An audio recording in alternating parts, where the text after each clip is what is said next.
ನಮಸ್ಕಾರ ಸ್ನೇಹಿತರೆ, ಆಧ್ಯಾತ್ಮಿಕ ಚಿಂತನದ ಈ ದಿನದ ವಿಡಿಯೋಗೆ ಸ್ವಾಗತ. ನಿಮ್ಮ ದಿನ ಶುಭವಾಗಿರಲಿ. ನಾವು ಮನೆಯಲ್ಲಿ ಮಾಡುವಂತಹ ಕೆಲವೊಂದು ಚಿಕ್ಕ ಪುಟ್ಟ ತಪ್ಪುಗಳಿಂದಾಗಿ ಲಕ್ಷ್ಮೀದೇವಿಯ ಕೋಪಕ್ಕೆ ಗುರಿಯಾಗಬೇಕಾಗುತ್ತದೆ. ಹಣಕಾಸಿನ ಸಮಸ್ಯೆಗಳನ್ನು ಎದುರಿಸಬೇಕಾಗುತ್ತದೆ. ಪ್ರತಿಯೊಬ್ಬ ವ್ಯಕ್ತಿಯ ಜೀವನವು ಸಂತೋಷ, ದುಃಖ, ನೋವು ಹಾಗೂ ಸಮಸ್ಯೆಗಳಿಂದ ತುಂಬಿರುತ್ತದೆ. ಒಂದಿಷ್ಟು ಜನ ಉದ್ಯೋಗಕ್ಕಾಗಿ, ಒಂದಿಷ್ಟು ಜನ ವ್ಯಾಪಾರಕ್ಕಾಗಿ, ವ್ಯವಹಾರದಲ್ಲಿ ನಷ್ಟದಿಂದ ಸಮಸ್ಯೆಗಳನ್ನು ಅನುಭವಿಸುತ್ತಿದ್ದಾರೆ.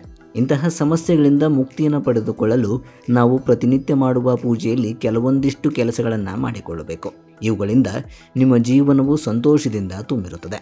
ಲಕ್ಷ್ಮೀದೇವಿಯು ನಿಮ್ಮನ್ನು ಆಶೀರ್ವದಿಸುತ್ತಾಳೆ. ನೀವು ಜೀವನದಲ್ಲಿ ಹಣಕ್ಕೆ ಸಂಬಂಧಿಸಿದ ಸಮಸ್ಯೆಗಳನ್ನು ತೊಡೆದುಹಾಕಲು, ಲಕ್ಷ್ಮೀದೇವಿಯನ್ನು ತ್ವರಿತವಾಗಿ ಮೆಚ್ಚಿಸಲು ಯಾವ ಕೆಲಸಗಳನ್ನು ಮಾಡಬೇಕು ಎನ್ನುವಂತಹ ಪ್ರಶ್ನೆ ನಿಮಗೆ ಬಂದಿರಬಹುದು. ಈ ವಿಡಿಯೋದಲ್ಲಿ ನಿಮ್ಮ ಪ್ರಶ್ನೆಗೆ ಉತ್ತರ ಸಿಗಲಿದೆ. ಅದಕ್ಕೂ ಮುನ್ನ ನಮ್ಮ ಚಾನಲ್ ಪ್ರಥಮ ನೋಡುಗರಾಗಿದ್ದರೆ ಸಬ್ಸ್ಕ್ರೈಬ್ ಮಾಡಿಕೊಳ್ಳಿ, ಲೈಕ್, ಶೇರ್ ಮಾಡಿ.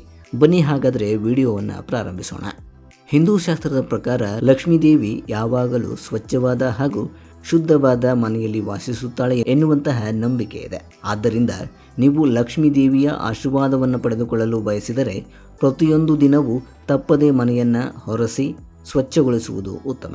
ಈ ವಿಚಾರದಲ್ಲಿ ನೀವು ಗಮನದಲ್ಲಿಟ್ಟುಕೊಳ್ಳಬೇಕಾದ ಮುಖ್ಯವಾದ ಅಂಶವೇನೆಂದರೆ, ಸೂರ್ಯಾಸ್ತದ ಸಮಯದಲ್ಲಿ ಅಥವಾ ಸೂರ್ಯಾಸ್ತದ ನಂತರ ಮರೆತು ಮನೆಯನ್ನು ಗುಡಿಸಬಾರದು, ಹೊರೆಸಬಾರದು. ಈ ತಪ್ಪನ್ನು ಮಾಡುವುದರಿಂದ ಲಕ್ಷ್ಮೀದೇವಿಯು ನಿಮಗೆ ಹಣಕಾಸಿನ ವಿಚಾರದಲ್ಲಿ ನಷ್ಟಗಳನ್ನು ಎದುರಿಸುವಂತೆ ಮಾಡುತ್ತಾಳೆ. ಹಿಂದೂ ಧರ್ಮದಲ್ಲಿ ಪೊರಕೆಯನ್ನು ಲಕ್ಷ್ಮೀದೇವಿಯ ಸಂಕೇತವೆಂದು ಹೇಳಲಾಗುತ್ತೆ. ಈ ಕಾರಣಕ್ಕಾಗಿ ನಾವು ಪೊರಕೆಗೆ ವಿಶೇಷವಾದ ಆದ್ಯತೆಯನ್ನು ನೀಡುತ್ತೇವೆ. ಅಂತಹ ಸಂದರ್ಭದಲ್ಲಿ ನೀವು ಆಕಸ್ಮಿಕವಾಗಿ ಪೊರಕೆಯ ಮೇಲೆ ಕಾಲಿಟ್ಟರೆ ಅದಕ್ಕೆ ಅಗೌರವವನ್ನು ಸೂಚಿಸಿದರೆ ಲಕ್ಷ್ಮೀದೇವಿಯ ಕೋಪಕ್ಕೆ ಗುರಿಯಾಗಬೇಕಾಗುತ್ತದೆ. ಬದಲಾಗಿ ಪ್ರತಿದಿನ ನೀವು ನಿಮ್ಮ ಕೈಯಿಂದ ಪೊರಕೆಯನ್ನು ಸ್ಪರ್ಶಿಸಿ. ಪೊರಕೆಯ ಮೇಲೆ ಕಾಲಿಟ್ಟರೆ ನಿಮ್ಮ ಹಣೆಯನ್ನು ಮುಟ್ಟಿಸಿ ತಪ್ಪಿಗೆ ಕ್ಷಮೆಯನ್ನು ಕೇಳಬೇಕಾಗುತ್ತದೆ. ಪೊರಕೆಯನ್ನು ಯಾವಾಗಲೂ ಮನೆಯಲ್ಲಿ ಯಾರಿಗೂ ಕಾಣದಂತಹ ಸ್ಥಳದಲ್ಲಿ ಇಡಬೇಕು. ಪೊರಕೆಗೆ ಅಗೌರವ ಸೂಚಿಸುವಂತಹ ಕೆಲಸವನ್ನು ನೀವು ಮಾಡಬಾರದು. ಒಂದು ವೇಳೆ ಮಾಡಿದರೆ ಮನೆಯಲ್ಲಿ ಲಕ್ಷ್ಮೀದೇವಿಯು ಹೆಚ್ಚು ಕಾಲ ಉಳಿಯುವುದಿಲ್ಲ. ನಿಮ್ಮ ಸಮಸ್ಯೆಗಳ ವಿರುದ್ಧ ನೀವು ಯಶಸ್ಸನ್ನು ಸಾಧಿಸಬೇಕಾದರೆ ಪ್ರತಿದಿನ ಮುಂಜಾನೆ ಮತ್ತು ಸಂಜೆ ಮನೆಯ ದೇವರ ಕೋಣೆಯಲ್ಲಿ ತುಪ್ಪದ ದೀಪವನ್ನು ಹಚ್ಚಬೇಕು. ಈ ರೀತಿ ಮನೆಯ ದೇವರ ಕೋಣೆಯಲ್ಲಿ ದೀಪವನ್ನು ಹಚ್ಚಿಡುವುದರಿಂದ ಸಂಪತ್ತು ಮತ್ತು ಸಮೃದ್ಧಿ ಕೊರತೆ ಎಂದಿಗೂ ಉಂಟಾಗುವುದಿಲ್ಲ. ಶ್ರೀಮದ್ ಭಗವದ್ಗೀತೆಯನ್ನು ಪಠಿಸುವುದರಿಂದ ಜೀವನದ ಸಮಸ್ಯೆಗಳಿಗೆ ಪರಿಹಾರವೂ ಸಿಗುತ್ತದೆ. ಅದರ 11ನೇ ಅಧ್ಯಾಯವನ್ನು ಪಠಿಸುವುದರಿಂದ ಆರ್ಥಿಕ ಸಂಕಷ್ಟವು ದೂರವಾಗುತ್ತದೆ.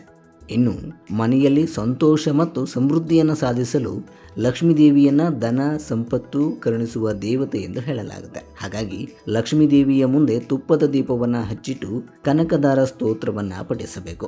ಇದನ್ನು ಪ್ರತಿದಿನ ಪಠಿಸುವುದರಿಂದ ಲಕ್ಷ್ಮೀದೇವಿಯ ವಿಶೇಷವಾದ ಆಶೀರ್ವಾದ ನಿಮ್ಮ ಮೇಲೆ ಸಿಗುತ್ತದೆ. ಸುರಕ್ಷಿತವಾದ ಮತ್ತು ಸಂಪದ್ಭರಿತವಾದ ಜೀವನವನ್ನು ನಡೆಸಲು ಈ ಸ್ತೋತ್ರದ ಪಠಣೆ ಸಹಾಯವನ್ನು ಮಾಡುತ್ತದೆ. ಭಕ್ತಿ ಮತ್ತು ಸರಿಯಾದ ವಿಧಾನದ ಮೂಲಕ ಲಕ್ಷ್ಮೀದೇವಿಯ ಆರಾಧನೆಯನ್ನು ಮಾಡುವುದರಿಂದ ಸಂತೋಷ ಮತ್ತು ಸಮೃದ್ಧಿಯ ಆಶೀರ್ವಾದ ದೊರೆಯುತ್ತದೆ. ಇನ್ನು ಉದ್ಯೋಗದಲ್ಲಿ ಯಶಸ್ಸನ್ನು ಸಾಧಿಸಲು ಈ ಕೆಲಸವನ್ನು ನೀವು ಮಾಡಬೇಕಾಗುತ್ತದೆ.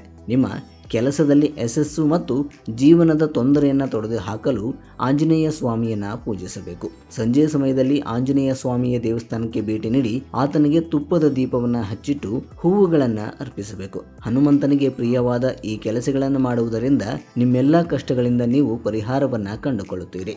ಇದಲ್ಲದೆ ಪ್ರತಿದಿನ ಮುಂಜಾನೆ ಅಥವಾ ಸಂಜೆಯ ಸಮಯದಲ್ಲಿ ಹನುಮಾನ್ ಚಾಲೀಸವನ್ನು ಪಠಿಸಬೇಕು. ಈ ರೀತಿ ಮಾಡುವುದರಿಂದ ಉದ್ಯೋಗದಲ್ಲಿ ನೀವು ಯಶಸ್ಸನ್ನು ಸಾಧಿಸುತ್ತೀರಿ.